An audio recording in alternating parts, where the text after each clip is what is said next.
Ici Radio Courtoisie, la radio libre du pays réel et de la francophonie.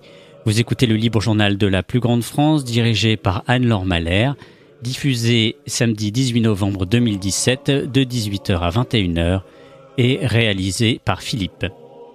Vous pouvez intervenir au cours de cette émission par téléphone au 01 46 51 00 85, par télécopieur au 01 46 51 21 82 et par courrier électronique à courtoisie@radiocourtoisie.fr.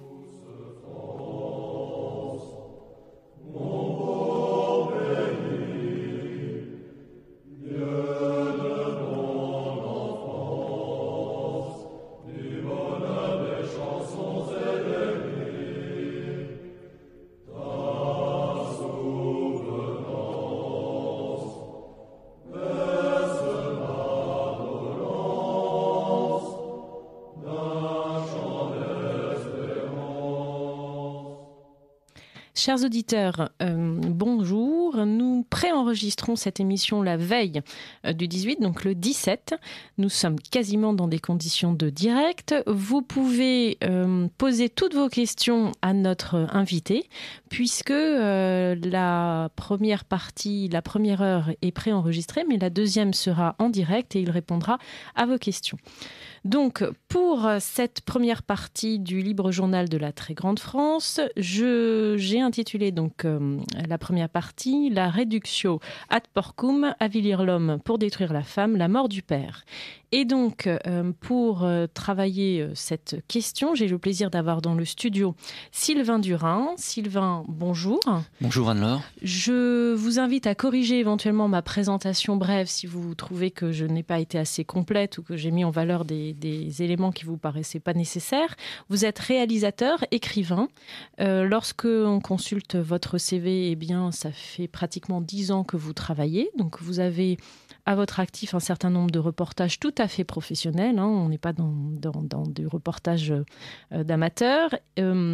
Beaucoup de reportages en Afrique. Un très beau reportage, en tout cas une très belle thématique sur la Syrie, si je ne me trompe pas. Et puis, moi, je vous ai découvert par vos travaux, en fait, sur la question du père dans la société. Et écoutez, les anges gardiens font des miracles intéressants puisque vos travaux m'ont été présentés en plein cœur de la campagne tonitruante anti-Weinstein avec le fameux hashtag dièse, puisque nous sommes à Radio Courtoisie, dièse sur Twitter, balance ton porc. Et je fais partie de ces femmes qui sont entourées de vrais hommes, qui ne ressemblent en rien à ce qui a pu être décrit sur Twitter, les réseaux sociaux et même à la télévision. Et évidemment, alors c'est une question que je me posais depuis un moment, je me disais, comment a pu en arriver à un tel dénigrement de nos hommes, puisque les personnes qui sont mises en valeur dans cette campagne sont une ultra-minorité. Et nos hommes, ceux qui sont équilibrés, sont particulièrement désarmés pour faire face à ce type d'attaque. Et puis, vos travaux m'ont été présentés par un de vos amis. Donc, vous êtes en ce moment en train de préparer un livre prometteur. Déjà, chers auditeurs, vous pouvez suivre les travaux de Sylvain Durin via un premier film qu'il a produit qui s'appelle Le sang du père.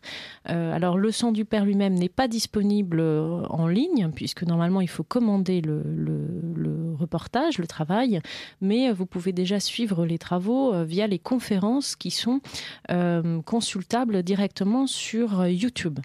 Et puis, ces travaux vous ont conduit à préparer un ouvrage. Alors, vous êtes doctorant ? si j'ai bien compris. Alors j'étais doctorant, mais suite au problème judiciaire dont je vous avais parlé, j'ai dû arrêter mon doctorat. Et oui, donc en réalité, je me considère toujours comme chercheur, mais indépendant. Alors vous êtes chercheur indépendant et vos travaux pour l'instant devraient pouvoir être publiés dans un livre dont le titre sera « Histoire du Père, du matriarcat sacrificiel au patriarcat catholique ».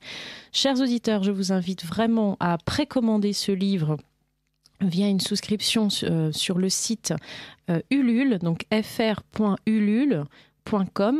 fr.ulule.com, vous recherchez Histoire Père et vous souscrivez, vous précommandez ce livre car lorsque nous avons des chercheurs qui font des efforts de réflexion pour nous donner des grilles de lecture pour comprendre les combats qui se mènent aujourd'hui, il est de notre devoir de les soutenir. Philippe Nemo expliquait dans une de ses interventions que c'est bien d'avoir des idées souterraines, des réseaux souterrains, mais tant que les idées ne sont pas amenées sur la place publique, elles ne peuvent pas être saisies par la majorité et elles ne peuvent pas servir réellement au combat. Donc il faut soutenir ces travaux. Je recite le livre « Histoire du Père, du matriarcat sacrificiel au patriarcat catholique » et vous pouvez le précommander sur le site fr.ulule.com. Alors je vais maintenant laisser Sylvain Durin vous présenter son travail. Je ne l'interromprai pas par mes questions. Chers auditeurs, je note mes questions et comme vous, je les poserai sur la deuxième partie, donc la dernière demi-heure de l'heure et demie que constitue la première partie. Donc prenez note. Tout de suite, vous pouvez adresser vos questions aux bénévoles. Moi-même, je réceptionnerai vos questions parce que je pourrai répondre au téléphone puisque je ne suis pas dans le studio.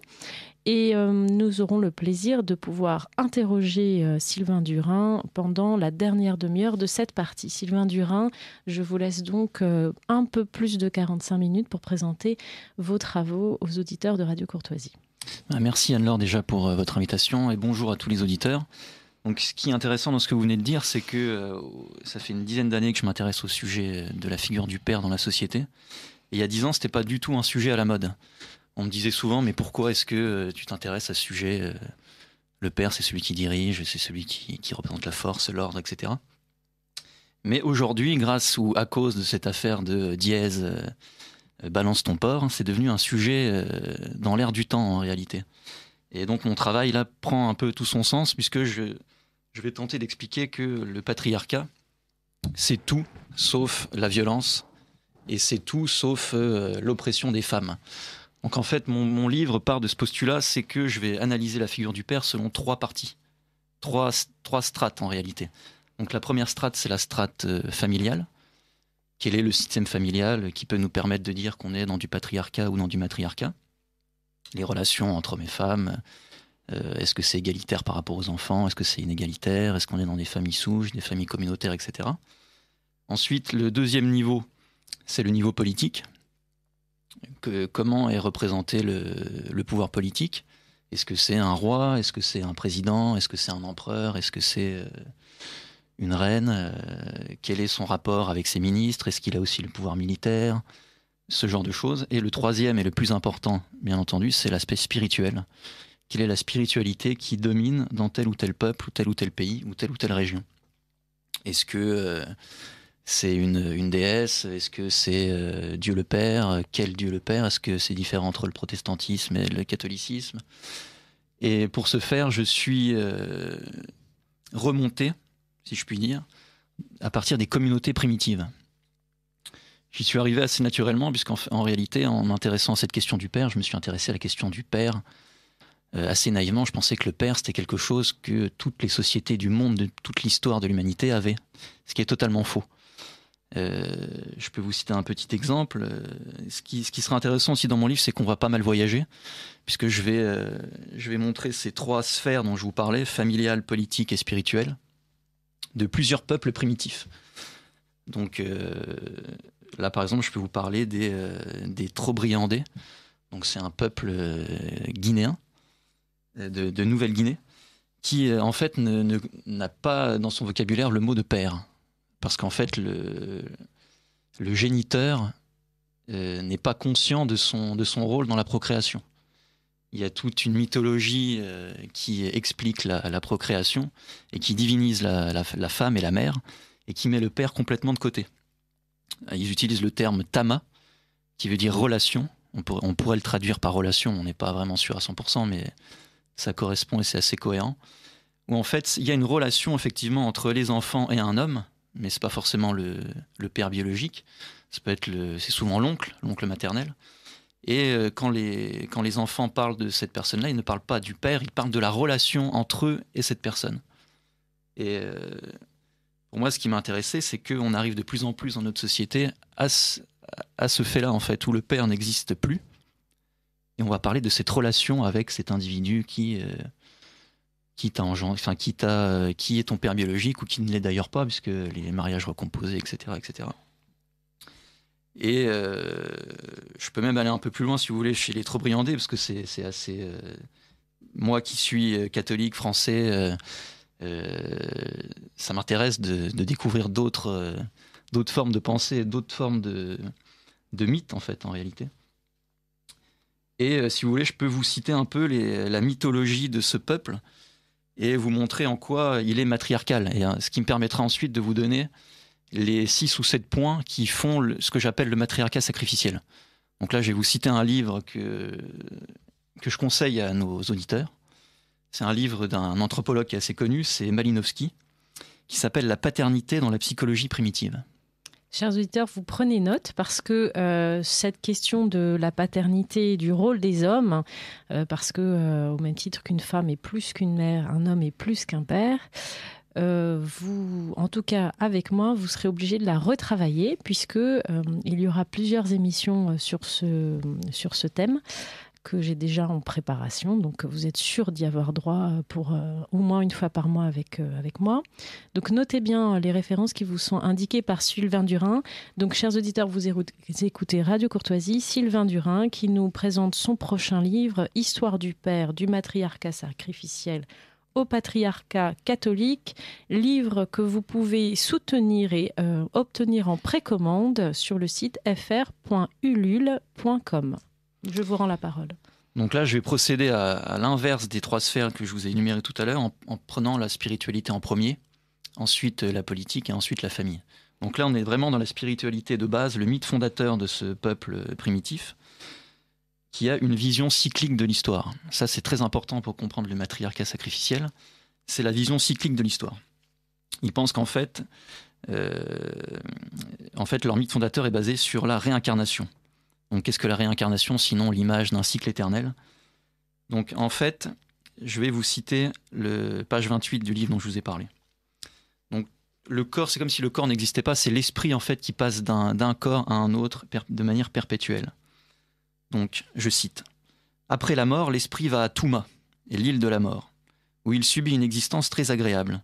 À chaque fois que l'esprit vieillit, un processus de rajeunissement va alors se mettre en place, et va symboliser le pouvoir désirable de regagner une jeunesse qui jadis a égayé l'humanité entière, à un moment où nos ancêtres vivaient encore sous terre et n'avaient pas émergé à la surface. » Alors là, c'est extrêmement intéressant puisqu'on a quasiment la définition de l'intelligence artificielle. On a l'impression qu'on est en train de nous décrire ce que Zuckerberg et les patrons de Google ou Amazon nous préparent pour l'avenir, c'est-à-dire une réincarnation et la fin de la mort, en fait. L'esprit sera, grâce à l'intelligence artificielle, en tout cas c'est l'objectif, on pourra mettre notre esprit sur un disque dur ou sur une clé USB et le remettre directement dans un autre corps, ce qui fera la perpétualité de la vie. D'où la fascination pour le développement des robots humanoïdes. Exactement, c'est l'objectif, je crois, du patron d'Amazon ou de Google, je ne sais plus, qui disait « Mon corps est préparé à la mort, mais je ne la connaîtrai jamais ». C'est leur objectif, en fait, de base, c'est de battre la mort, quoi. Et on retrouve ça dans ce texte d'une communauté primitive. Donc, je continue. Lorsqu'un esprit devient las de ces continuels rajeunissements, donc dans ce cycle toujours perpétuel de la vie, après avoir mené une longue existence en dessous, il ressent l'envie de revenir encore une fois à la vie. Alors, d'un bond, il retourne loin en arrière en âge pour devenir un enfant non encore né. Ce qui veut dire que dans l'esprit de ce peuple primitif matriarcal, l'enfant, c'est un cadeau des ancêtres. En fait, c'est un don des ancêtres qui va dire, ça va être la renaissance, par exemple, d'une arrière-grand-mère qui, sous les traits du nouvel enfant, va renaître pour peut-être une mission particulière. Mais il n'y a pas, si vous voulez, là, le père est totalement absent. Il y a un cycle matriarcal qui se met en place et le père est complètement à côté. C'est fascinant, je me permets de vous interrompre parce que ça fait quand même écho à toute la spiritualité asiatique aussi, sur la réincarnation. Et c'est pas le sujet de l'émission, mais là-dessus aussi, l'Église pendant très longtemps a marqué une rupture. C'est-à-dire que nous ne pouvons pas, lorsque nous sommes chrétiens et que nous récitons le credo, adhérer à la réincarnation. Tout à fait. Et ce que vous dites est très intéressant, parce que j'en parlerai aussi dans mon livre, c'est que cette base de la vision cyclique de l'histoire, elle traverse énormément de peuples et énormément de religions. Ce qui m'a donné ce concept de matriarcat sacrificiel, parce que le cycle, pour qu'il recommence, il y a toujours un sacrifice. J'aurai d'autres exemples après à vous donner. Continuez, je vous interromps pas. Je me suis engagée à ne pas vous interrompre. Je vais essayer de ne pas trop être long parce qu'il y a beaucoup d'autres choses à dire, mais je termine juste cette partie-là. Donc, la suite. Je cite toujours le livre de Malinowski.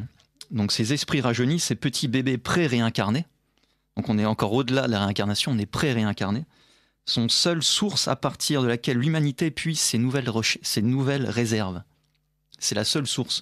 Donc, cette île de Tuma, c'est comme si c'était un réservoir à bébés. Ça ressemble un peu aux couveuses qu'on pourrait imaginer dans le futur, ou ça existe sans doute déjà, où les enfants sortiraient un peu comme ça de... là, c'est l'île de Tuma, mais ça peut être un laboratoire en Inde. On a ça dans le meilleur des mondes d'Huxley. Hein. Exactement, tout à fait. Donc l'enfant non encore né trouve le chemin vers les îles Trobriandaises, et là, un chemin direct vers l'utérus de la femme, mais toujours celui d'une femme qui provient du même clan de l'enfant esprit lui-même. Donc on est dans une endogamie parfaite, donc ce qui donne le terme matriarcal le plus bas de la famille, c'est le plus prosaïque. On ne va pas vers l'extérieur, on est endogame. Le père n'existe pas, et il y a une espèce de mythologie magique qui mène l'esprit de l'enfant d'une arrière-grand-mère directement vers dans l'utérus de la femme. Toujours dans le même clan. Toujours dans le même clan. Ouais. Donc là encore, vous allez dire que je suis monomaniaque, mais quand l'Église impose, ça n'a pas toujours été respecté, un mariage en dehors de la famille et du sang, elle rompt avec alors ça arrivera tardivement, hein, je vois tout de suite les auditeurs, mais elle rompt avec ce système endogame. Elle oblige à se tourner vers autre chose. Et c'est ça qui est très intéressant, c'est que si on analyse l'anthropologie familiale de l'objectif de l'Église, peut-être qu'elle n'a jamais réussi, on peut avoir un débat là-dessus, mais la famille chrétienne, catholique, quasiment parfaite, c'est la famille nucléaire, non égalitaire. Tandis que nous vivons aujourd'hui dans des familles complètement décomposées, égalitaires dans le sens où tous les enfants sont mis au même niveau. Si vous voulez, quand je dis non égalitaire, c'est pas quelque chose de tyrannique, c'est simplement de dire qu'il y a la primogéniture. Parce que la primogéniture, elle empêche quelque chose dont René Girard parle. Là, je peux conseiller aussi les livres de René Girard, puisque il faut qu'on fasse travailler nos auditeurs. Oui. Donc, pour ceux qui ne connaissent pas la pensée de René Girard, qui est ma référence première, je conseille un de ses derniers livres, paradoxalement, qui s'appelle « Les origines de la culture ». C'est un de ses moins bons livres, j'ose le dire, mais c'est le plus accessible en premier. C'est ça qui est génial. C'est ce livre est paru en quelle année ? Ce livre est paru 2003-2004. Donc René Girard était venu à l'antenne de Radio Courtoisie présenter cet ouvrage dans une émission de Jean Ferré. Ah ouais. Et il le disait, alors il ne dit pas que c'est son plus mauvais livre, mais en fait c'est l'aboutissement de 20 ans, 30 ans de recherche. Ouais. Donc c'est assez synthétique, plus facile à attraper que les premières recherches, qui sont des recherches anthropologiques. Tout à fait. Ouais. En fait, vous faites un peu d'anthropologie, vous ? Tout à fait. C'est pas de la philosophie, c'est de l'anthropologie. C'est plutôt de l'anthropologie. Ouais. C'est ça qui m'a ramené vers René Girard, puisqu'il est parti, lui, de la littérature. Et dans la littérature, il a trouvé des choses qui l'ont emmené dans l'anthropologie. Moi, je suis parti du cinéma, en fait, avec mon premier livre, Le sang du père, un meurtre cinématographique. Et le cinéma m'a emmené aussi vers l'anthropologie. Donc, je suis arrivé par René Girard, déjà par le parcours, et puis ensuite par toutes ces fulgurances qui sont on devrait faire lire ce livre à nos étudiants. Non, Bref. on lit les documents qui mettent en valeur les bonobos comme futur modèle social.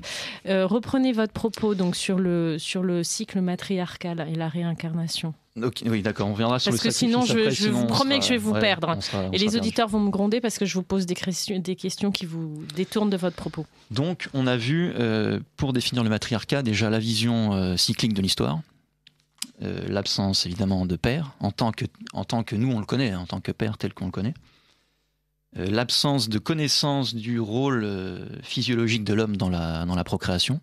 Ça, c'est quelque chose qu'on peut trouver risible, mais c'est prouvé par des anthropologues, dont Malinowski, c'est prouvé dans son livre. Ce qui fait que la souveraineté du pouvoir est d'abord féminine, c'est ça, c'est d'abord la méconnaissance physiologique du rôle de l'homme dans la procréation. Donc on pensait que les femmes étaient enfantées par des dieux. Donc ça les divinise. À ce point ? Tout à fait. Ils n'avaient jamais fait le lien entre le fait qu'une femme n'ait pas d'homme et qu'elle n'ait pas d'enfant. Non, dans ce livre que j'invite les gens à lire, ça va même beaucoup plus loin que ça. C'est-à-dire qu'on pense que les sécrétions de l'homme non seulement n'ont rien à voir avec l'enfantement, mais sont potentiellement dangereuses. Donc, extraordinaire. C'est incroyable. Et on peut pas trop s'attarder, mais il raconte des cas où il a l'impression que c'est vrai. En fait, quand il est dans ce peuple-là, il a l'impression que finalement il y a quelque chose de magique comme ça qui met l'homme et ses spermatozoïdes complètement à l'écart de l'enfantement, quoi.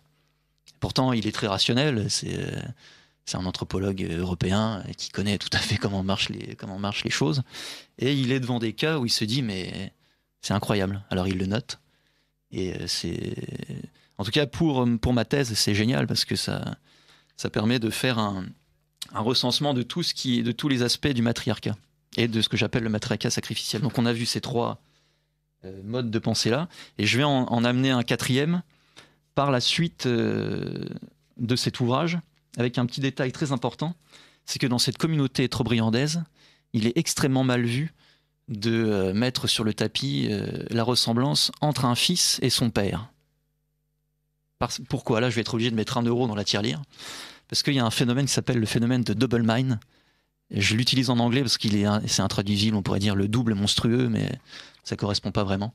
Donc j'invite les gens à aller voir ce que c'est le double mind. C'est un psychiatre qui l'a inventé. Donc pareil, on n'a pas trop le temps, donc je laisse les gens un peu travailler à côté. Le nom du psychiatre, pour qu'ils puissent... C'est Bakson. Bakson, ça s'écrit P-A-X. C'est avec un B. Ah, il faut qu'il vérifie. Je l'ai plus en tête. Là, forcément. Ça vous échappe. Bakson. Bakson, il me semble. B-A-X-O-N, a priori.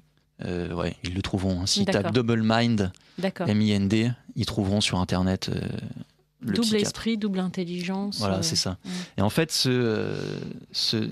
c'est très mal vu, pas pour renier le père, en fait, c'est très mal vu, c'est parce que c'est des choses inconscientes.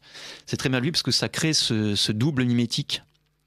Et si ce double mimétique se fait entre un père et son fils, il va y avoir forcément un processus de violence. Donc là, je renvoie aussi à René Girard, c'est sa grande thèse, c'est que dès que vous rentrez dans un mécanisme mimétique avec une personne qui plus est votre père, vous arrivez à mettre toute une communauté dans la violence. Cette communauté-là, pour sortir de cette violence, va faire appel au sacrifice.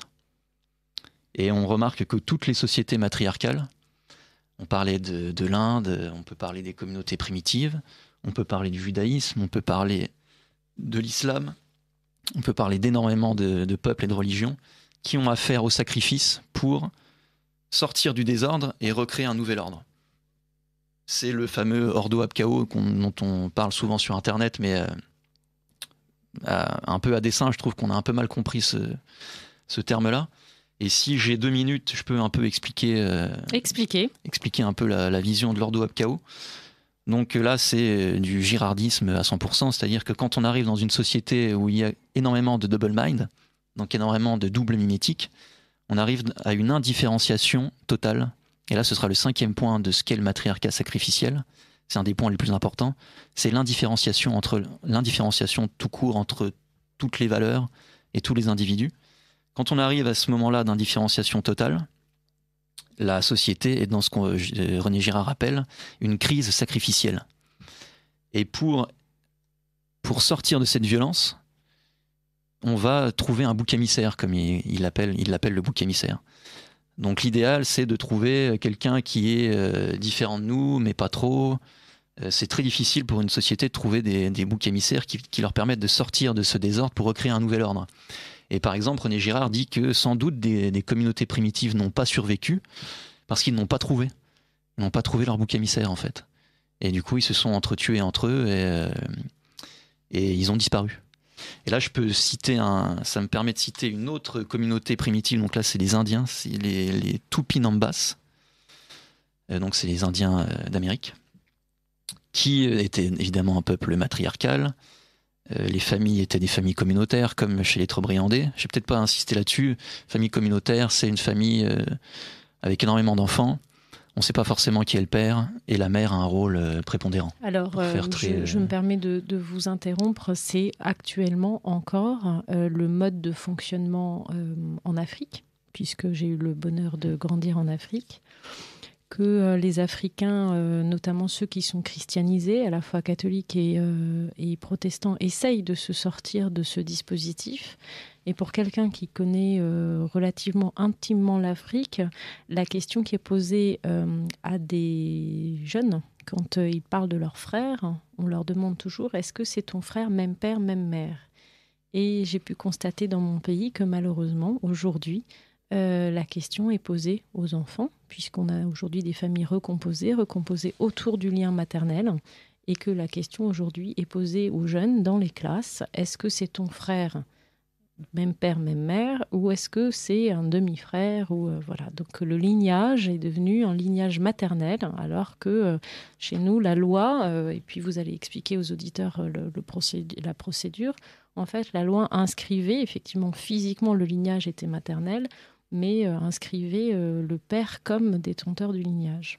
Tout à fait. Là, on peut faire une parenthèse sur le passage entre cette période de famille nucléaire non égalitaire française à la famille communautaire actuelle.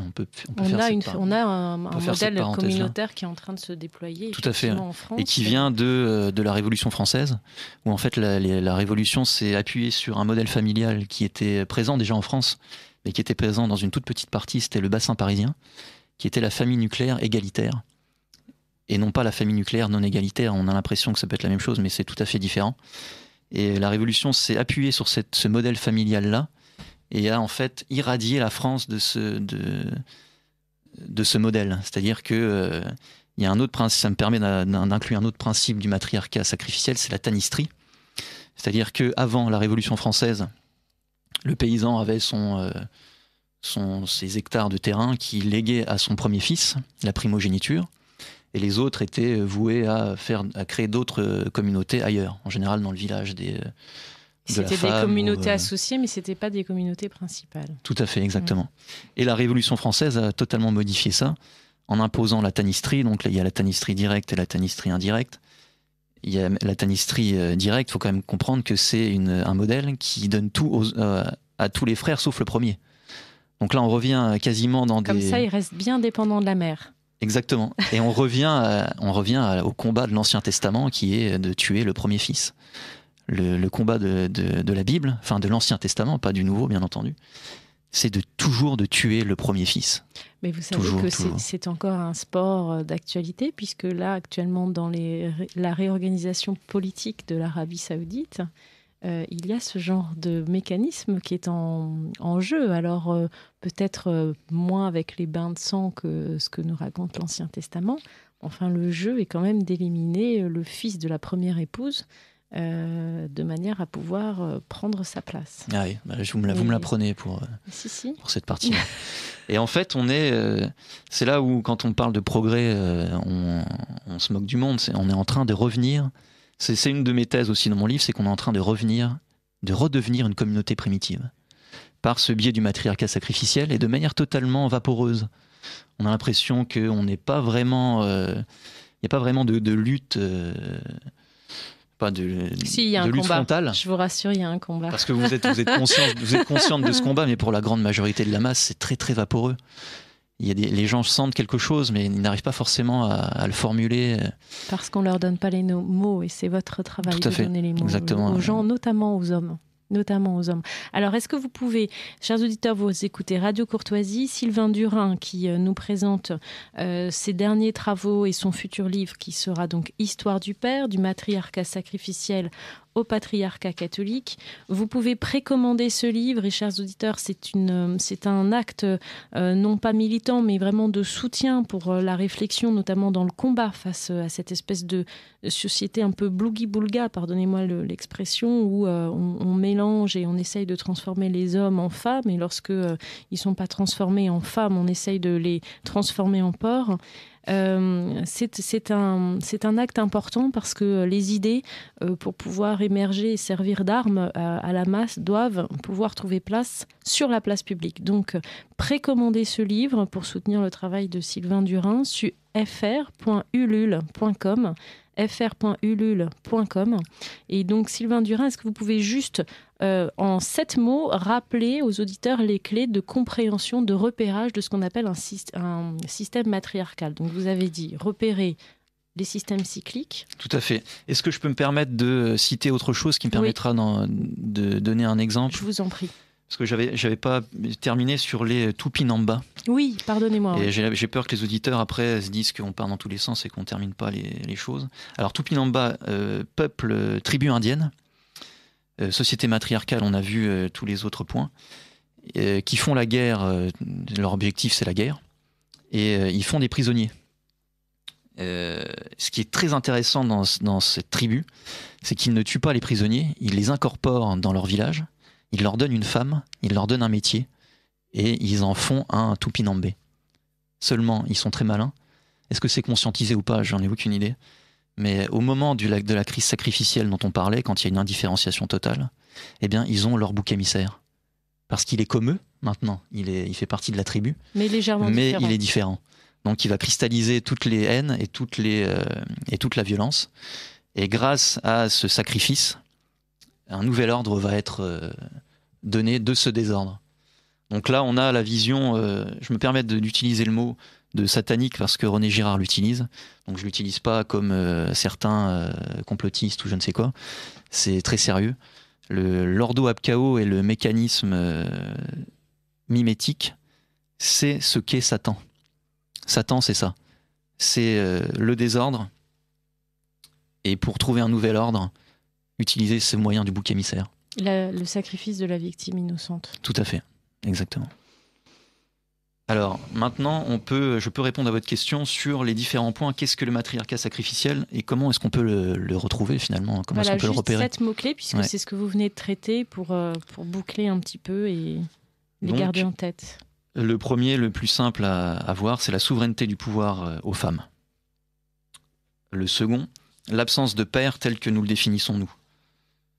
Le troisième, le rôle important de l'oncle maternel. Ça, j'en ai peut-être pas assez parlé, mais c'est très important. Le quatrième, la tanistrie, directe ou indirecte. Donc, tanistrie, c'est le fait d'éliminer l'aîné et de répartir à parts égales entre les enfants suivants. Tout à fait. Alors, il y a la tanistrie indirecte qui sépare entre tous, y compris le fils aîné. Et la tanistrie indirecte, qui est ce qui a été mis en œuvre avec le Code Napoléon, avec les parts égales entre les différents héritiers. Exactement. Est-ce qu'il y a une distinction entre héritiers mâles et femelles dans la tanistrie?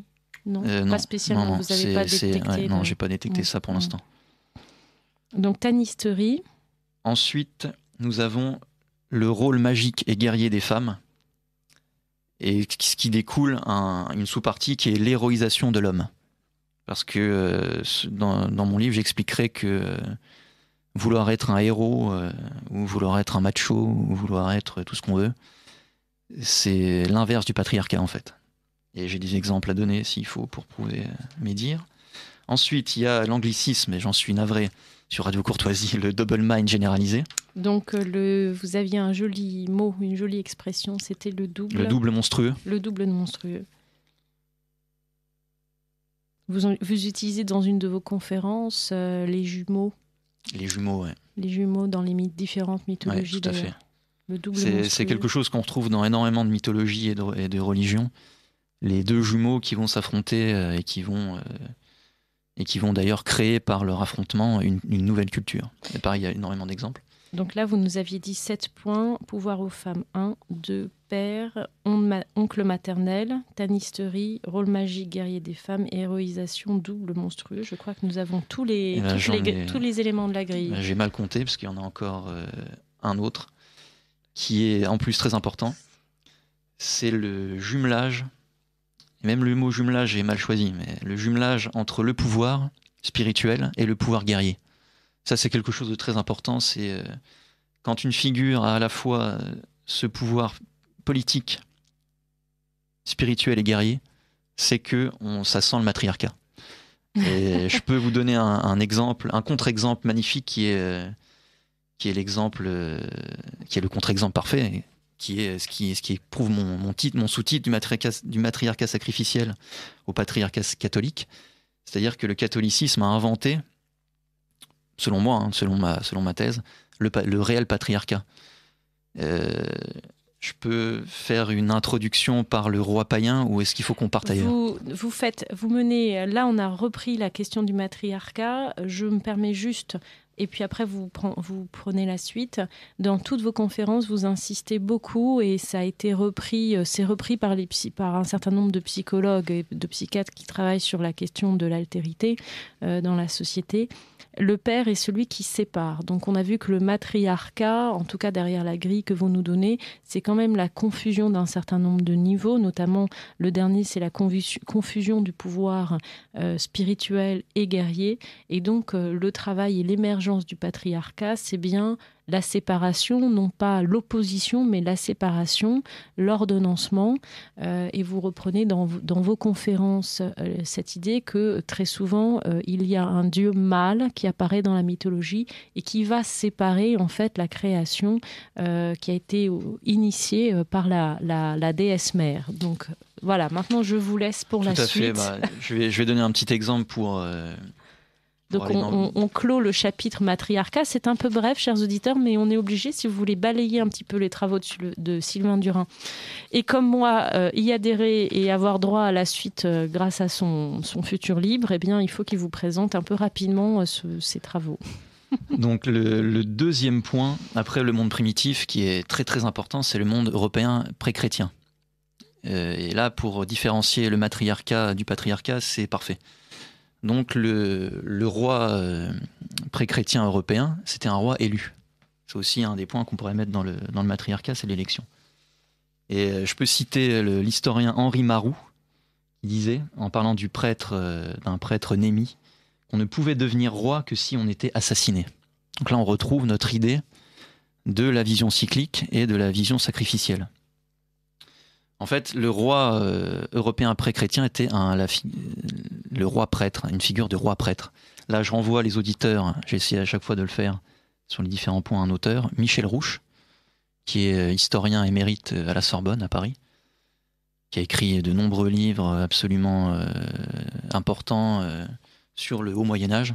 Je n'ai pas les titres en tête, mais par exemple, son livre sur Clovis est absolument merveilleux. Donc, grâce à ces différentes références, j'ai pu comprendre que le roi donc, était un roi prêtre et qu'il n'était pas un roi patriarcal. J'avais aussi, moi, cette vision à l'époque de me dire si un roi, c'est forcément patriarcal. Parce que c'est un homme qui dirige. Mais en fait, pas du tout. Pourquoi ? On va faire un peu d'étymologie. Les Goths appelaient leur roi Kindin, ou Kindines, je ne sais pas comment on prononce, qui vient du terme Ken, qui a donné Könige. Et ça vient de Kuna en grec et Gené, qui signifiait femme. Et l'indo-européen Ken signifiait aussi l'époux. Ce qui veut dire que de manière étymologique, le roi, le king, celui qu'on a appelé le king, je dois encore mettre 1 euro dans la tirelire, mais c'était l'époux de la déesse. C'est ça qui est très important à comprendre, c'est que le roi pré-chrétien, il avait la souveraineté du pouvoir parce qu'il était l'époux de la déesse. Et il devenait l'époux de la déesse par un mariage électoral. Alors évidemment, ce n'était pas le peuple qui votait, c'était les nobles ou les guerriers, etc. Le clan. Le clan, tout à fait, exactement. Et qui permettait à cet homme de devenir l'époux d'une déesse. Il y a par exemple une déesse irlandaise qui était mariée avec une dizaine de rois différents. Et en fait, après une défaite ou après des problèmes de fertilité, c'est toujours les deux qui sont mêlés. Défaite guerrière ou problème de fertilité chez les femmes, problème démographique. On assassinait le roi dans une crise mimétique. Je donne l'exemple dans ma dernière conférence d'un roi qui était chassé comme un cerf dans une forêt. Chez nous, oui, tout à fait. Childéric. Exactement. J'ai écouté les conférences. Et il était chassé comme un cerf, le cerf qui est le symbole du roi. C'est le roi des forêts, c'est le plus beau symbole du roi pour moi. Et à la fin, on lui coupait la tête, il était coupé en morceaux. Enfin, il y a énormément de rites sacrificiels assez différents. Il y a même des rites de cannibalisme en Europe. Hein. En Irlande, il y a eu des rois qui étaient coupés en morceaux et qui étaient mangés après. Et on redonne donc la souveraineté du pouvoir à la déesse, de manière verticale. Et par l'élection, on va la redonner à un autre roi qui sera élu parce qu'il sera le plus à même à faire une nouvelle bataille ou autre. On a un désordre, sacrifice et un nouvel ordre. On refonde. Ça, c'est vraiment du René Girard. C'est exactement ça. Et ça nous montre, grâce à ces travaux, que l'Europe pré-chrétienne est matriarcale, par ce concept du matriarcat sacrificiel. Alors, que va faire le christianisme ? J'avais encore plein d'autres choses, mais je pense qu'on n'aurait pas le temps. Il vous reste 45 minutes, à peu près. Bon, ouais. Alors, le christianisme va faire... Même pas 45 minutes. On doit rentrer dans l'antenne dans 20 minutes. Ok. Alors, le christianisme va inventer le patriarcat, pour moi, grâce à cette figure du roi. Alors, le roi de France, comme vous le savez, il n'est pas l'époux d'une déesse, il est le lieutenant du Christ. Il a la souveraineté du pouvoir, non pas parce qu'il est l'époux élu, mais parce qu'il représente le Christ sur terre. Le vrai roi de France, c'est le Christ roi. Donc ça, c'est le premier point. On annule complètement le cycle de violence mimétique, puisqu'on n'est plus dans un mouvement circulaire, on est dans une espèce de ligne droite transcendante. On n'est plus dans l'immanence, on est dans la transcendance. Et directement, le lieutenant, le tenant-lieu. On n'est plus élu. Il va ensuite donner son pouvoir à son premier fils, primogéniture. On n'est plus du tout dans le matriarcat dont on parlait tout à l'heure. Et d'ailleurs, il va imposer... Alors, il y a forcément un jeu entre le peuple et le pouvoir. Il n'y a jamais, au niveau des structures familiales, quelque chose qui est imposé directement. C'est toujours un jeu de vase communicant. Vous nous donnez, c'est des grilles de compréhension. C'est des grilles un peu générales. Mais en tout cas, il va imposer la famille nucléaire non égalitaire, qui sera la majorité dans une certaine partie de la France. Et c'est ce qui fait pour moi le patriarcat. C'est ce qui fait pour moi le patriarcat catholique. On annule le double monstrueux, on annule la famille nucléaire non égalitaire, ou la famille communautaire n'a aucun sens dans un pays chrétien, dans un pays catholique en tout cas, puisqu'il y a le protestantisme, c'est encore autre chose. Parce que le Père n'est Père que parce qu'il représente le Père avec un grand P, c'est-à-dire Dieu le Père. Et il y a une transmission qui doit se faire de père en père, dans la transcendance de Dieu le Père. Ce qui oblige, vous parliez toujours dans vos premières conférences, vous disiez que le pouvoir de la femme venait aussi de la tradition orale qui la plaçait en fait en premier lieu, en premier chef, en tête de la transmission des traditions. Mais ce qui est passionnant dans votre ouvrage, c'est qu'on voit que la chrétienté, l'instauration du Christ, fils de Marie. Marie n'est qu'une femme et non pas une déesse. Fils de Marie comme représentant de Dieu sur terre oblige en fait à intégrer l'homme dans cette transmission. C'est-à-dire que même si la transmission de la foi se fait par l'enseignement, on sait aujourd'hui que l'une des causes de l'affaissement de la foi, c'est que les femmes n'ont plus été formées pour être capables de la transmettre correctement au sein des familles. Mais on inscrit bien que la tradition oblige à intégrer le rôle de l'homme dans la transmission des règles de la collectivité. La femme n'est plus seule. Et ça, je trouve que c'est effectivement ce que vous mettez en lumière dans vos travaux et qui est passionnant. C'est effectivement le rôle de la femme, vous avez tout à fait raison, qui est celui de la transmission religieuse. Ça, c'est un fait, même dans l'actualité, c'est ce qu'on voit avec les affaires Mera, etc. C'est des gens qui ont été mis dans la religion par leur mère. C'est clair, c'est pas le sujet, mais c'est quelque chose qu'il faut vraiment avoir en tête. Même au niveau judiciaire, c'est pour ça que c'est un sujet très important, c'est parce qu'on s'aveugle On s'aveugle parce qu'on pense que la femme, ce serait comme une entité indifférenciée, qui serait le symbole du bien, de l'amour, de la paix, un monde de bisounours. Et ça nous amène à des choses assez graves. Et ce qu'amène le catholicisme, vous avez tout à fait raison, c'est que Joseph n'est pas le père biologique de Jésus, mais c'est son père parce qu'il est dans la transcendance avec Dieu le Père. Et c'est ça la clé. Et c'est pour ça, selon moi, que le Père est en perdition. On a tué le christianisme en France, donc on a tué l'image du Père. C'est quelque chose de tout à fait naturel. D'ailleurs, comment la République arrive ? Elle arrive par un sacrifice. Il y a une crise mimétique avec le dernier roi, avec le roi Louis XVI, qui se fait décapiter. Et ensuite, la République peut naître. On a mis le désordre dans la royauté, qui a sa part de responsabilité, je ne suis pas du tout... Oui, on est sur des grilles de lecture. Voilà, nous ne sommes pas en train de refaire l'histoire et de savoir qui a eu tort et qui a eu raison. Exactement. En tout cas, on a ce cycle mimétique qui est remis par la République, et nous sommes toujours dans ce cycle-là. La révolution n'est pas terminée. Non. Là-dessus, Payon a tout à fait raison, il est courageux de le dire. Et maintenant, on peut même citer quelqu'un du système pour aller dans notre... en tout cas dans mon livre, je pourrais le citer pour aller dans mon sens, c'est que la révolution ne sera jamais terminée. Parce que c'est une vision cyclique. Quand ils arriveront à un moment d'indifférenciation, comme je pense qu'on arrivera bientôt, c'est-à-dire les individus seront totalement indifférenciés, le sexe est indifférencié, l'homme et la femme sont soi-disant égaux. Interchangeables, égaux, alors qu'ils sont complémentaires. C'est ça ce qui fait la magie de la vie. Si on était égaux, quel ennui.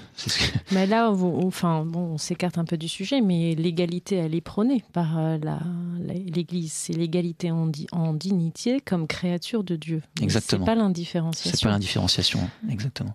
C'est vraiment l'indifférenciation, c'est dans mon analyse, c'est mon 5e point, je crois, le 4e, mais c'est le plus important parce que c'est celui qu'on voit le plus facilement.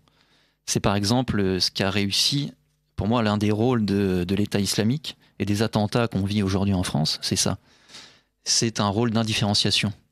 C'est-à-dire que par le bras armé, on va indifférencier le monde européen. Imaginons demain, ça arrivera sans doute, je l'espère pas, mais ça arrivera sans doute, un attentat dans une mosquée, revendiqué par l'État islamique. Il y aura une indifférenciation entre l'islam et la chrétienté. Ce qui nous unit, c'est d'être tous victimes de la même chose. C'est très intéressant quand vous dites ça. Et finalement, l'État islamique pourrait être le bouc émissaire qui nous permettra d'arriver vers ce que certains appellent la République universelle. Et ce qui nous unit, du coup, c'est tous d'être les enfants d'un même malheur et non pas d'être les maîtres de nos vies. Exactement. Et on se dira, assez naturellement d'ailleurs, que regarde, il est peut-être différent, mais finalement, on est tous dans le même bateau.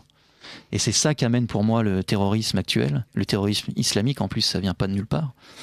C'est cette indifférenciation-là. Il y a le laïcisme qui nous fait l'indifférenciation des sexes. Qui oblige à détruire la différence homme-femme et la paternité. Tout à fait. Et on est attaqué en fait de deux fronts. Le front laïque, anti-religieux, et le front religieux. Matriarcal. Exactement. Et le grand drame, c'est que des deux côtés, ils savent très bien qu'on est chrétien. Mais notre masse au milieu ne le sait plus, alors qu'elle est catholique, même sans le savoir. De culture. Et c'est déjà énorme. Et j'espère que mon livre permettra aussi ça, c'est-à-dire un retour de cette conscience-là que le pire des païens ou le pire des athées, il a au fond de lui un côté chrétien qui l'empêche de faire certaines choses. Il s'en rend même pas compte. Mais il est habité par ça, parce qu'il est français. Alors ça, c'est toute une question, parce que ayant évolué dans les milieux nationaux, garder le fil, et cette question, on la traitera peut-être lors d'une prochaine émission, beaucoup de gens qui aujourd'hui sont dans les milieux nationaux et défendent la France, et même d'ailleurs la France avec ses racines chrétiennes, ont théorisé que l'affaissement de l'Occident vient de sa christianisation.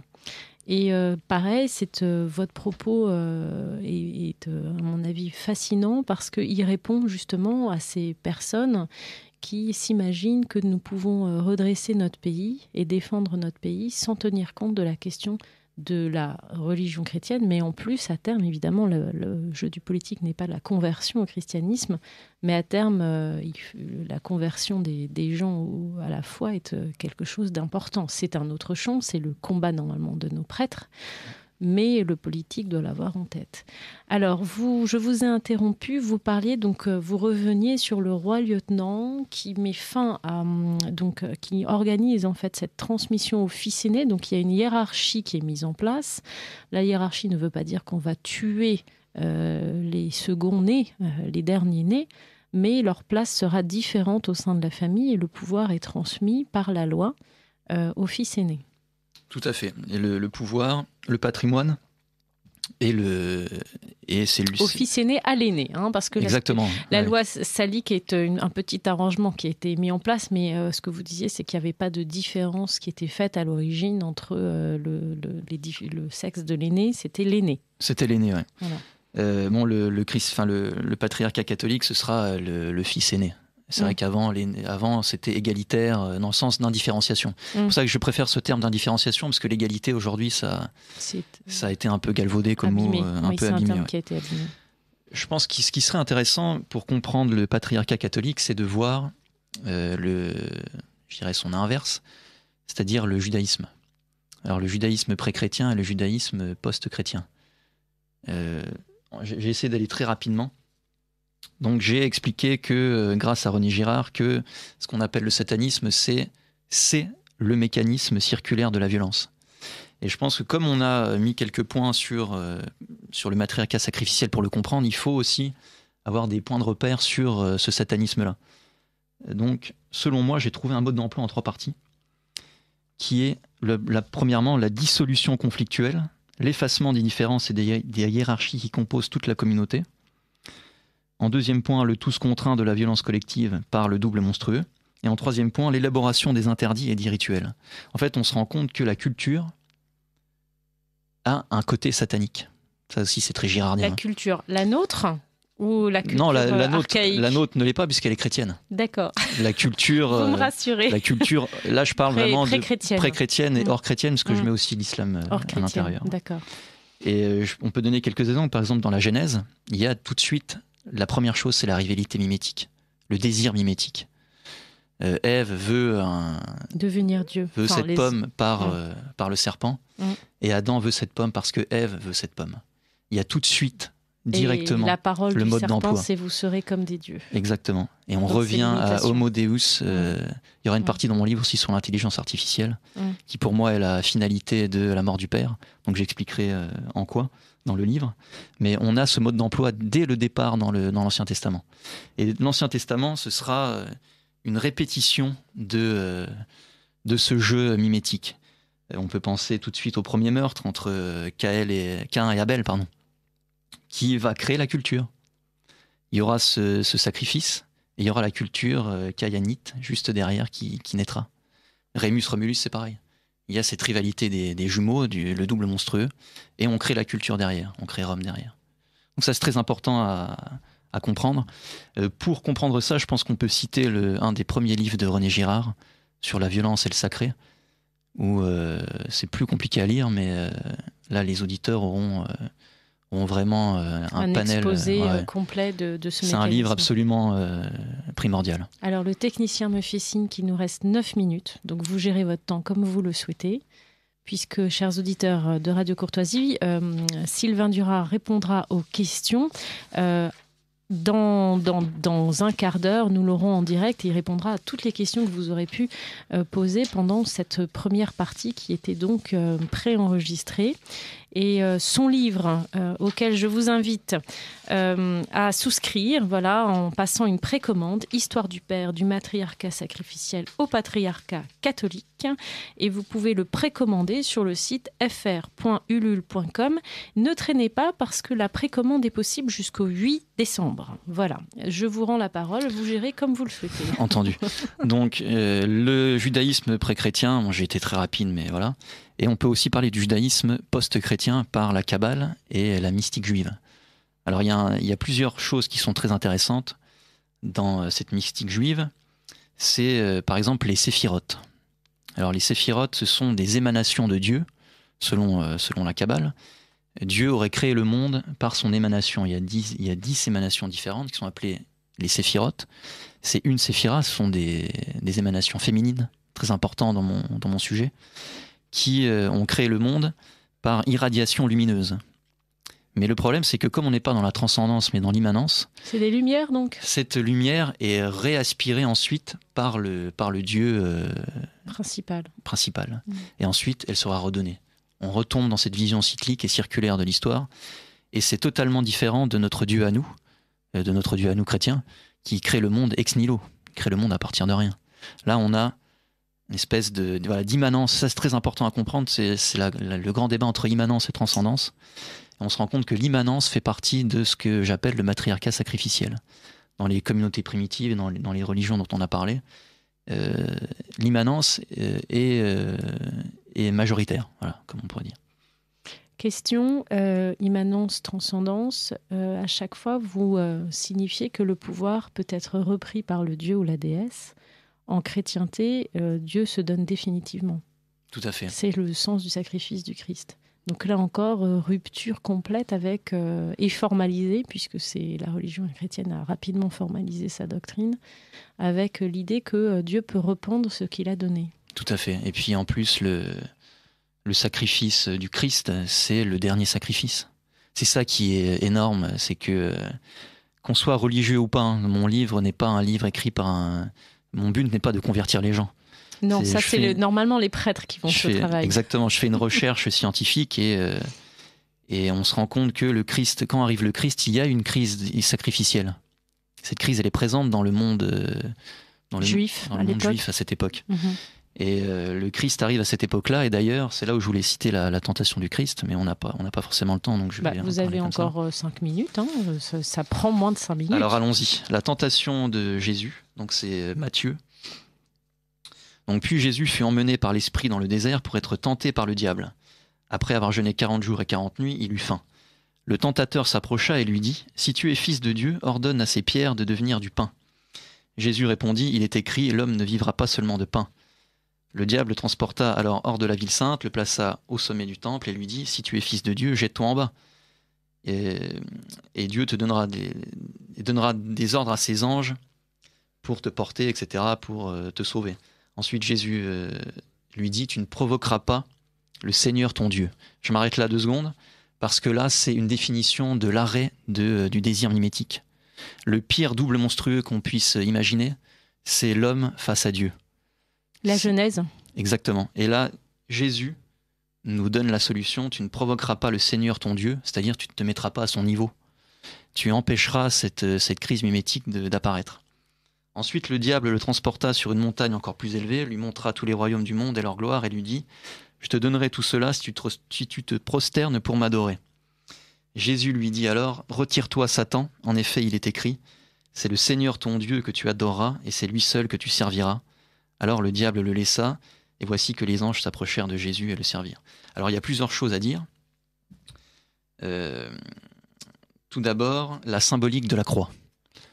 Elle est très importante par rapport à ce passage-là, puisqu'on peut la penser de plusieurs manières, évidemment, c'est quasiment infini. Il y a d'abord la manière familiale.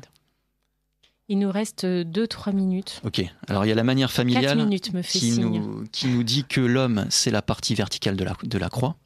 Si elle n'est pas droite, ça ne fonctionne pas. Et la femme, c'est la partie horizontale. Et ce qui est magnifique, c'est que s'il n'y a pas d'homme, il n'y a pas de famille, mais s'il n'y a pas de femme, c'est la femme qui va graduer la grandeur de la famille, en fait. Si la femme est trop basse, c'est une croix à l'envers, c'est satanique. Si la femme est haute, c'est une croix chrétienne. Donc là, on a le résumé de la famille patriarcale.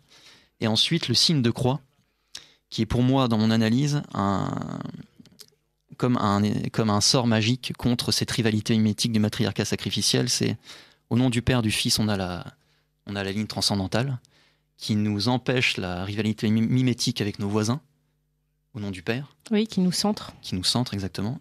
Et la partie horizontale qui nous empêche la vision, la rivalité mimétique avec Dieu. Et en fait, cette symbolique de la croix, elle nous guérit de ce satanisme-là que René Girard appelle le mécanisme du mimétisme, quoi. Voilà, j'ai essayé d'être très rapide. Vous avez J'espère que été c'est pas très trop rapide, confus. chers auditeurs. J'ai obligé Sylvain Durin à présenter très rapidement son travail. Vous voyez qu'il est passionnant. Je vous invite vraiment à souscrire à son ouvrage, donc qui est à paraître et qui paraîtra si vous le soutenez d'ailleurs, parce qu'il a besoin d'être soutenu, puisqu'il faut passer des précommandes. Donc le titre de l'ouvrage, c'est Histoire du père, du matriarcat sacrificiel au patriarcat catholique. Vous pouvez le précommander sur fr.ulule.com. Vous pouvez suivre les travaux de Sylvain Durin sur son site internet. Évidemment, comme tous les jeunes, vous pouvez, pour les plus branchés, le suivre sur Facebook et Twitter. Sylvain Durin, je vous remercie de nous avoir accordé ce moment-là. Alors, je rappelle aux auditeurs que dans 10 minutes, je lirai les questions qui m'ont été posées et Sylvain Durin prendra le temps de répondre à certaines questions. Est-ce que vous avez encore un mot pour les auditeurs ? D'abord, je vous remercie pour votre invitation et que les auditeurs posent les questions qui les intéressent sans aucune censure. Et j'y répondrai si je suis en capacité de le faire. Voilà. Vous serez en capacité de le faire. Chers auditeurs, à dans 5 minutes pour un direct où Sylvain Durin répondra à nos questions. Merci beaucoup. Chers auditeurs, nous voici donc dans le studio cette fois-ci en direct. Je dois d'abord vous inviter et l'invitation est chaleureuse à notre déjeuner d'anniversaire de Radio Courtoisie qui est prévu le 3 décembre 2017. Vous aurez les détails techniques dans un bobino qui va suivre, mais pour que nous puissions passer un bon moment, eh bien, sachez que vous pouvez demander à être à la table des patrons d'émission que vous souhaitez interroger, rencontrer. Certains d'entre vous ont la gentillesse d'être assez fidèles à cette émission, donc s'ils peuvent se déplacer à ce déjeuner d'anniversaire, évidemment, je serai très heureuse de faire leur connaissance, d'entendre leurs remarques, leurs critiques. Je viens d'écouter l'émission, c'est exceptionnel. Je me suis entendue à la radio et effectivement, je comprends certaines critiques des auditeurs. Je profite de ces quelques minutes pour vous inviter à rencontrer ma grande complice, puisque je suis assistante dans une autre émission qui s'appelle le Libre Journal de la Liberté politique, Anne-Sophie Hongre-Boyel-Dieu. Et donc, si certains auditeurs ont eu le plaisir de l'entendre en cours de semaine le mercredi, elle sera présente et vous pourrez aussi la rencontrer. Donc, je vais laisser aux techniciens le soin de vous donner les détails techniques. Vous pouvez donc vous inscrire et communiquer vos souhaits. Si vous souhaitez être avec l'un ou l'autre patron d'émission, vous pouvez le souhaiter le préciser au secrétariat qui fera de son mieux pour organiser des tables joyeuses.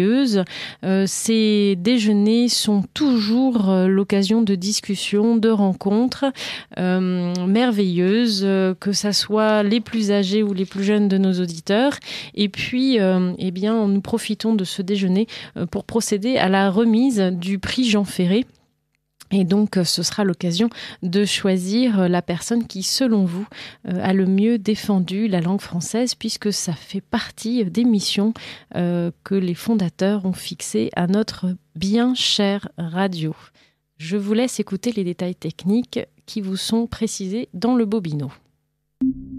C'est une langue belle, avec des mots superbes, qui porte son histoire à travers ses accents. Cette langue belle, Radio Courtoisie continue de l'honorer. Dimanche 3 décembre, nous célébrerons le 30e anniversaire de Radio Courtoisie, la radio libre du pays réel et de la francophonie.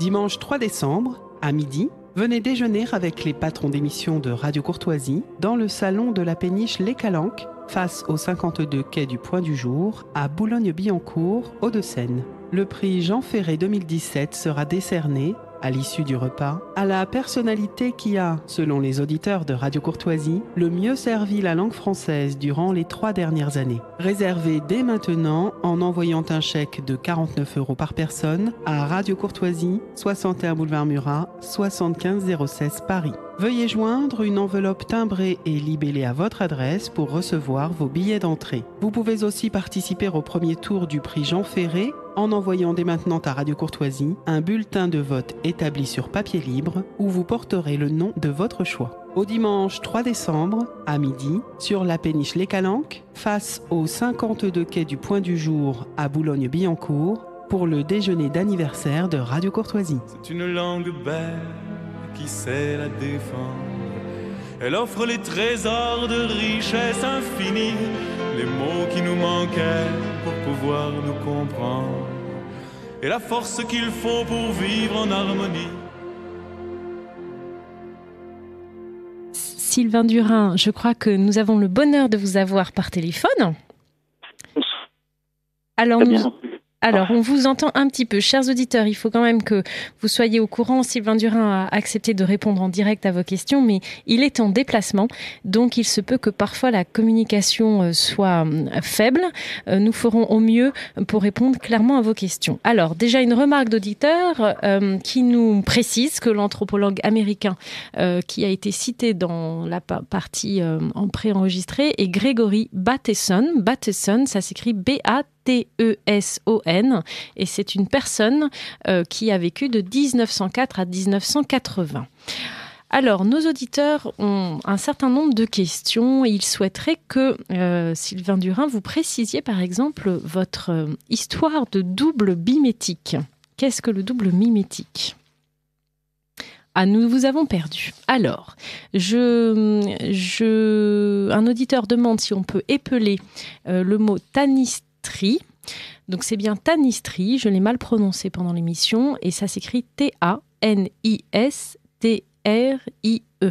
Et donc c'est le principe de répartition de l'héritage entre les enfants de la mère, et semble-t-il que l'usage de la tanistrie est normalement d'écarter l'aîné et de ne répartir l'héritage qu'entre les enfants suivants. Je me permets du coup de lire l'ensemble des questions, et peut-être qu'un certain nombre de questions, si je n'arrive pas à retrouver Sylvain Durin, je serai forcée d'y répondre par moi-même. Est-ce que vous êtes en ligne, cher Sylvain ? Je suis de retour. Merveilleux. Alors, est-ce que vous pouvez déjà expliquer à nos auditeurs ce que c'est que le double mimétique ? Il y a une question sur ce thème-là.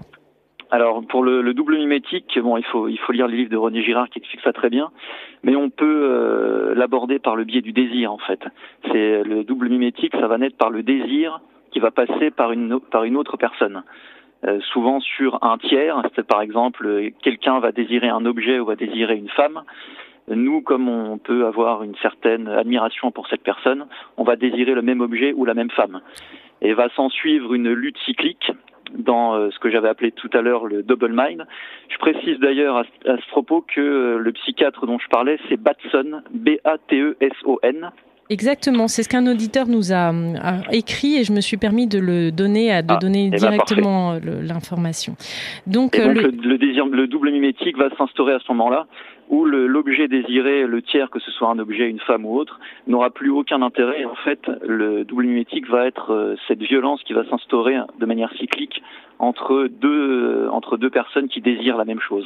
Alors, voilà, on peut aborder ça comme ça. D'accord. Est-ce que c'est le même mécanisme qui est au cœur de la publicité, où on nous montre des stars, des personnes qui sont enviables par leur statut social, leur réussite, et du coup, pour pouvoir ressembler à ces stars, on va vouloir s'acheter. Alors peut-être que les hommes sont moins sensibles à ce genre de stimuli, quoique c'est l'histoire de la voiture possédée par le patron. On va vouloir avoir la même voiture que le sportif, le patron, et donc on souhaitera consommer la même chose. C'est le principe de la publicité. C'est exactement le même principe. On vous montre quelqu'un qui soit vous ressemble ou soit vous crée de l'admiration chez vous, qui va désirer quelque chose, et par ce jeu de double mimétique, vous allez désirer la même chose que lui. Et en plus, ce que vous décrivez, c'est un mécanisme de compétition entre les gens qui désirent la même chose. C'est de la concurrence, en fait. Ça donne les scènes qu'on peut voir, par exemple, des scènes ultra-violentes au jour des premières heures des soldes, où les gens sont prêts à se taper dessus pour avoir les derniers iPhones ou la dernière télévision. Je ne sais pas exactement ce qui se vend, mais ces mécanismes-là sont très bien, découlent tout à fait de ce jeu du désir mimétique. Alors, comme j'ai peur que la communication soit coupée, je souhaite que vous puissiez... Est-ce que vous pouvez repréciser en fait le mécanisme de tanistrie ? Alors la tanistrie, c'est un principe sociologique et anthropologique qui se divise en deux parties. Donc il y a la tanistrie directe et indirecte. L'une des deux, en fait, permet un héritage égalitaire entre tous les membres de la famille, tous les enfants de la famille. Et la deuxième donne égalitaire sur tous les membres du clan, sauf le premier fils. Donc c'est quelque chose d'anti-patriarcal, et c'est un des points du matriarcat.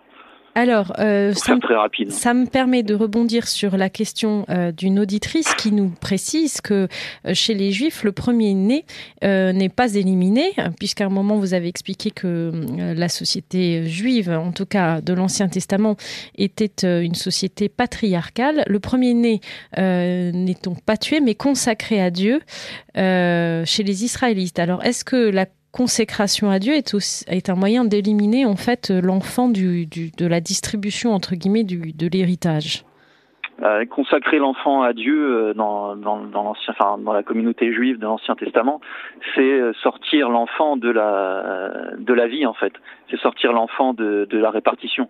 Et je peux ajouter aussi que l'un des combats de l'Ancien Testament, c'est de tuer le premier fils, et on le retrouve dans énormément de moments, par exemple la sortie d'Égypte, où il faut tuer absolument tous les premiers fils, et ce sont finalement les premiers fils égyptiens qui sont tués, etc. Il y a toute cette symbolique-là qui est très très souvent montrée dans l'Ancien Testament. Alors, un auditeur pose la question suivante. Les enfants nés de pères juifs et d'une mère non juive ne sont pas reconnus comme juifs. Sur quel principe ne le sont-ils pas ? Je vous ai mal entendu. Je pense que vous parlez du fait qu'on devient communauté par la mère, c'est ça ? Exactement, oui. Pourquoi est-ce que les enfants nés d'une mère non juive ne sont pas considérés comme juifs ? Et je crois que c'est le même principe. C'est exactement le même principe, et il faut savoir que ce principe-là est arrivé assez tardivement en fait. Je pourrais plus vous dire exactement la date, je l'ai dans mes notes, mais là dans le train je l'ai pas sous les yeux. Mais c'est quelque chose qui est arrivé assez tardivement dans le judaïsme, parce qu'à un moment donné ils ont été obligés de devoir se concentrer, si vous voulez, de devoir tout faire pour que leur communauté survive et prospère. Donc ça a été un moyen de garder, si vous voulez, les enfants sous le même toit, sous le même clan, quoi. D'accord. Donc Excusez-moi si je suis pas très clair, parce qu'il y a j'ai dit ça autour de moi là. Non, mais je pense que c'est très clair. C'est-à-dire que le principe de rattacher, c'est un petit peu ce que nous observons aujourd'hui. La méthode la plus simple pour définir un clan, c'est le lignage maternel. Et ça évite de diviser la communauté sur des lignes qu'on ne contrôle pas tout à fait quand elles sont d'origine masculine. Je vous ai très mal compris. Je répète, je disais simplement, lorsque la démographie entraîne une multiplication de la population, garantir l'union par le lignage maternel, c'est la méthode la plus simple. Je crois que cette fois, nous avons été coupés. Alors, il y avait une demande de précision sur cette grille de lecture qui est particulière, puisqu'elle inverse complètement ce qui nous a toujours été dit, c'est-à-dire que nous avions une société profondément patriarcale, puisque le pouvoir était détenu par les hommes et non par les femmes, en tout cas pas le pouvoir officiel. Et ça, je peux me permettre d'ébaucher une réponse, puisque je l'ai moi-même posée à Sylvain Durin, c'est que ça n'est pas parce que les hommes sont mis en avant, notamment sur la maîtrise du pouvoir formel, que c'est vraiment une société patriarcale. Sylvain Durin, je crois que ça y est, nous vous avons récupéré. Exactement. Alors, j'en profite pour vous poser alors là, il y avait une question sur, pouvez-vous préciser la définition de société patriarcale, parce qu'une société où les hommes règnent est une société patriarcale. Et donc, j'ai donné la réponse que vous m'aviez donnée à moi quand je vous ai posé la question, que ça n'est pas parce que les hommes sont mis en avant et qu'ils sont détenteurs du pouvoir formel qu'on est dans une société patriarcale. C'est bien les mécaniques qui sont à l'œuvre dans cette société qui la désignent comme patriarcale et matriarcale, ou matriarcale. Exactement, en fait, c'est même très souvent l'inverse. quand l'homme est mis en avant de manière caricaturale, on peut y voir assez facilement, grâce aux principes que j'ai énoncés dans l'émission, qu'en réalité c'était matriarcal. On peut prendre l'exemple de Sparte, qui est un peu mis en avant aujourd'hui pour un exemple de virilité, d'homme fort, etc.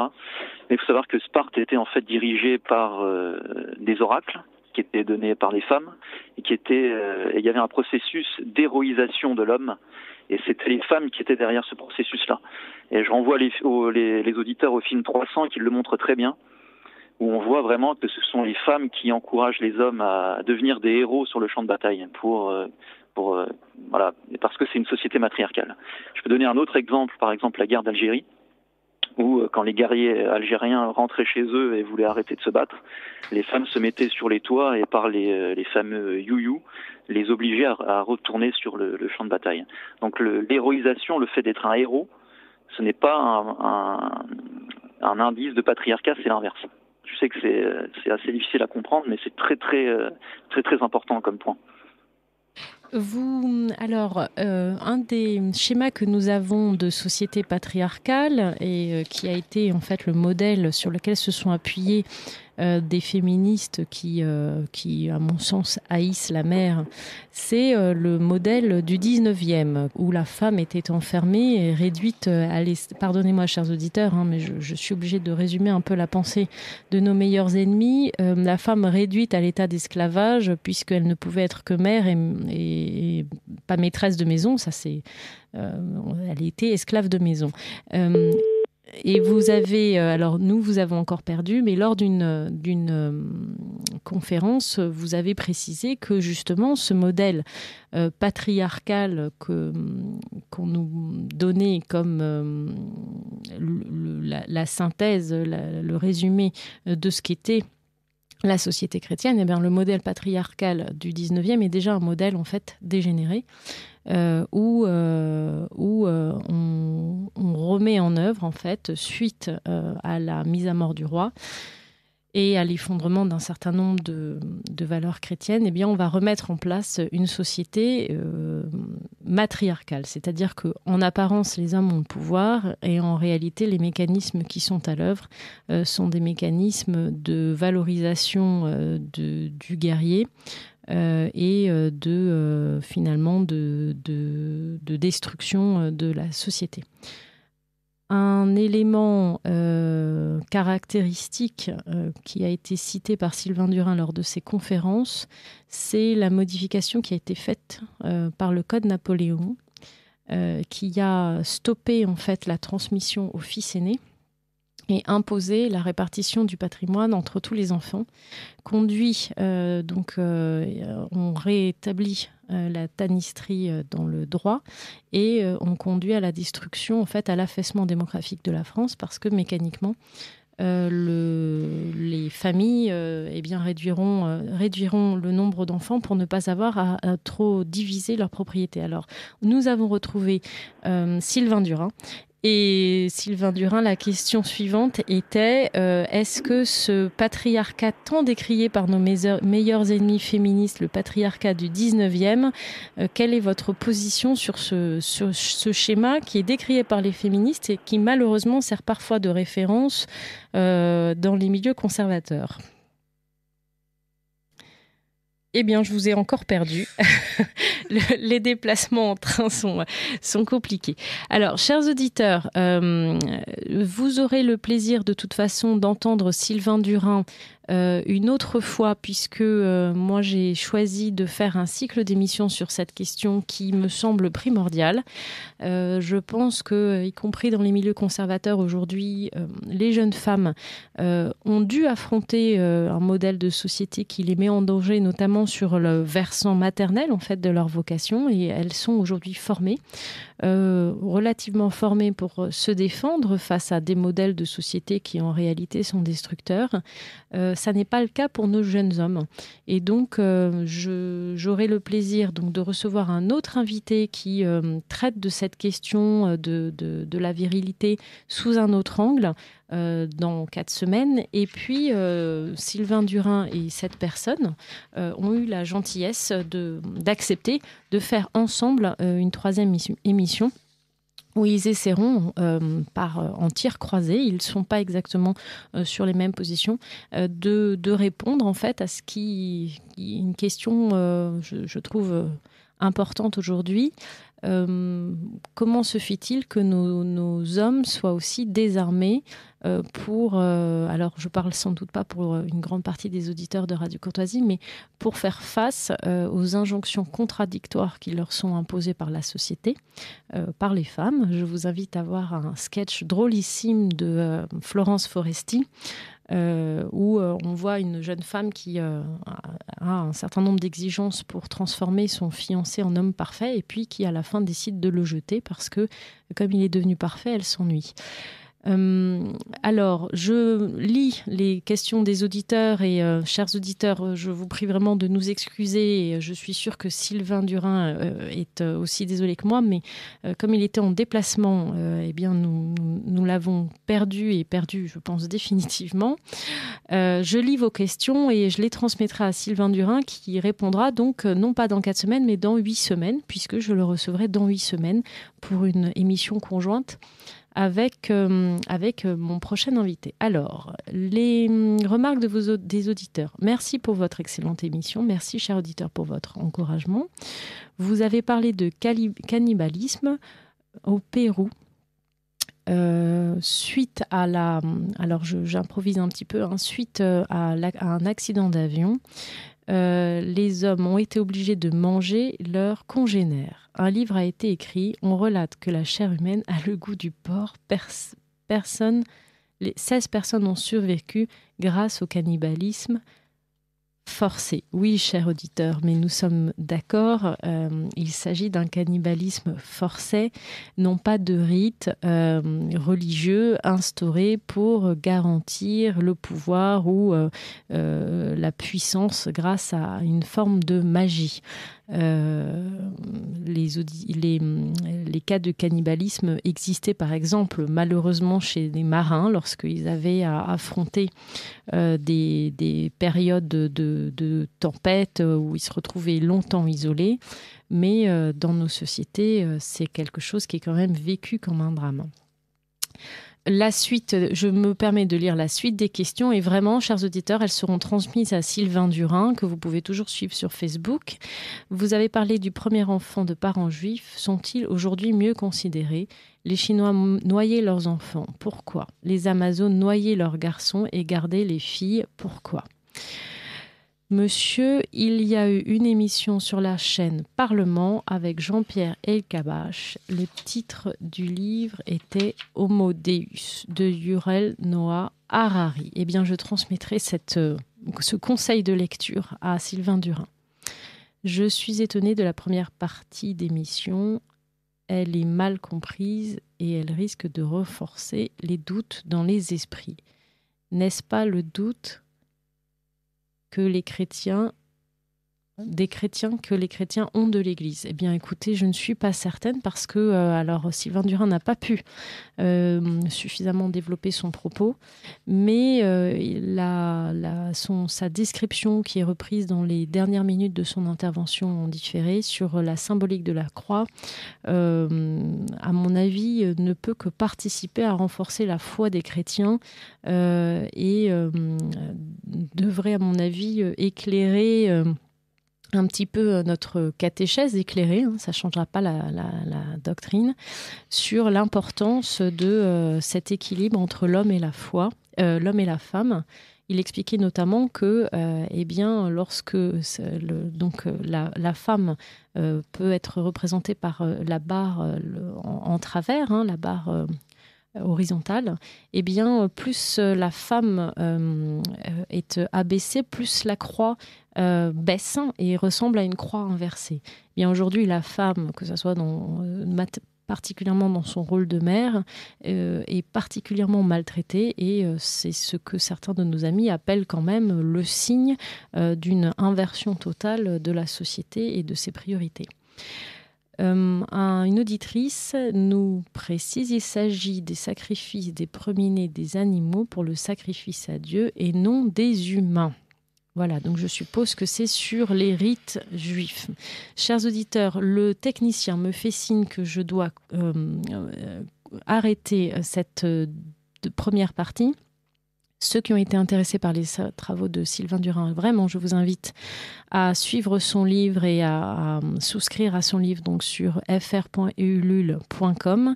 Je pense que c'est un jeune chercheur qui est prometteur. Sa pensée est en devenir. Mais écoutez, le grand René Girard, sans doute, au début, avait une pensée qui pouvait peut-être manquer ou être complexe ou manquer de précision.